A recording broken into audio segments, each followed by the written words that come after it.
Oftentimes during combat you will be required to engage at targets at an increased distance. Most assault rifles, such as this AK-74, are by default sighted in at a distance of 300 meters. This weapon and many weapons like it can have their zero manually adjusted. What the zero does is it compensates for bullet drop on the weapon so that you do not have to manually compensate it for yourself. By compensating, I mean increasing the elevation of your weapon to compensate for the bullet drop. By default, these keys are page up and page down. However, because these conflict with the night vision goggle sensitivity, I would recommend rebinding these to the up arrow key or down arrow key or any other keys that you have free. If I press the page up key on the top right, you can see that my sight is now adjusted to 400 meters. If I press the page down key, you will see that it is now sighted at the default of 300 meters. Many weapons, such as this assault rifle AK-74, can be adjusted at an increased zero, such as this 800 you see in the top right. This is very handy to know if you have the distance with a rangefinder, or you yourself can estimate it, or a squad member gives you an estimate. Keeping with the spirit of the assault rifle, sniper rifles such as this M107 anti-material rifle need to be adjusted to compensate for their bullet drop as well. The interface for doing this is slightly different. Instead of pressing the page up and page down key, you will instead press the left shift in combination with the V key, so left shift plus V. This will bring up this window as you see.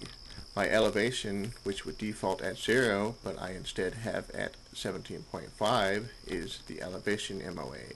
You also have the windage MOA, which I will not be covering in this video. If you expand the range table here, you can see the effective distances for this weapon.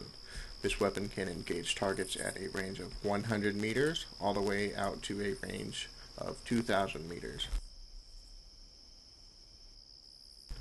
If I want to engage targets, I will locate them, and as you can see, I have some targets in the distance here. I will switch to my laser rangefinder.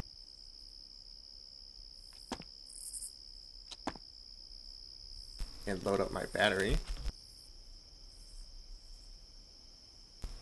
And I will determine the range on these targets with my laser rangefinder. As you can see, this target is at about 975 meters. And this target is at about a range of 995 meters. Switching back to my sniper rifle.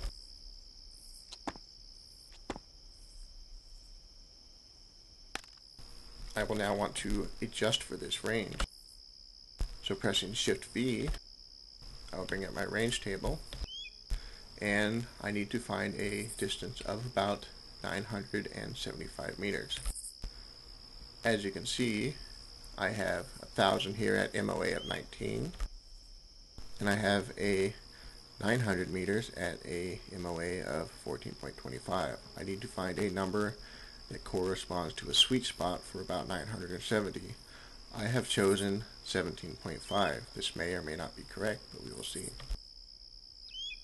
Zooming in on my target, I will take a test shot. I have tracer rounds loaded, so you'll be able to see that this weapon does not fire at these distances at a straight trajectory.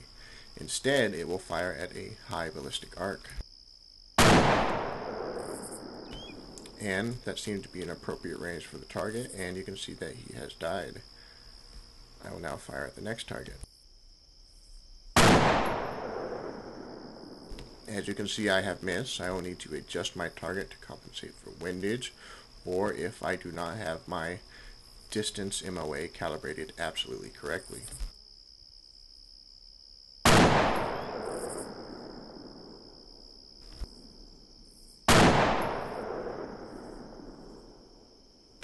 I would advise taking the motto of one shot, one kill when doing a sniper rifle weapon such as this, but I am not the greatest sniper, so